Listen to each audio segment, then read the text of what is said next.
Main Osaka स्टेशनपासून अगदी जवळ आहे नागाई पार्क. हे नागाई पार्क म्हणजे एक बॉटॅनिकल गार्डन आहे. खूप मोठं आहे. म्हणजे तुम्ही जर दिवसा आला तर पूर्ण अख्खा दिवस तुम्ही त्या गार्डनमध्ये फिरू शकता. आजूबाजूला स्पोर्ट्सचे ग्राउंड पण तुम्हाला पाहायला मिळतील. आपण रात्रीचे आले कारण आता आपण पाहणार आहोत त्यांनी ज्या पद्धतीचं रात्रीचं काही डेकोरेशन केलंय ते.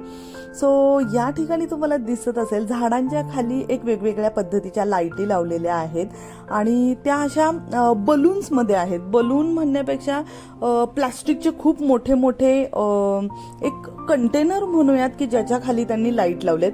अप्रतिम दिसतंय. वेगवेगळ्या रंगामध्ये तुम्हाला या ठिकाणी छटा पाहायला मिळतील. खूप छान आहे. आणि एवढंच नाहीये तर गार्डन खूप काय म्हणूयात आपण रात्रीचं फिरणार आहे त्याच्यामुळे खूप क्लीन आहे. भीती वाटण्याचं सुद्धा कारण नाहीये. आणि येस तुम्हाला दिसत असेल हळूच शिवतेजला ते जे काही बलून आहेत तर ते पूर्ण असे ढकलायचे आहेत आणि इतके ते स्ट्रॉंग आहेत की पुश केल्यानंतर सुद्धा ते पडू वगैरे शकत नाहीये. छान त्यांनी फिट केलेत. आणि येस इथे जपानी लोक सुद्धा तुम्हाला चालताना दिसत असतील. भरपूर लोक पाहण्यासाठी आलेत. साधारणतः तिकीट जे आहे ते 1,500 ते 2,000 रुपये एका माणसाला तिकीट आहे आणि तेही तुम्ही ऑनलाईन बुक करायचंय. सो खूप छान वाटत होतं. मस्त आहे पाहायला सुद्धा.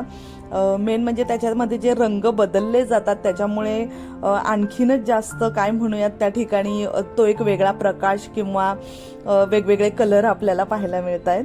येस ओके छान. ठीक आहे आपण बघूयात पुढे पुढे.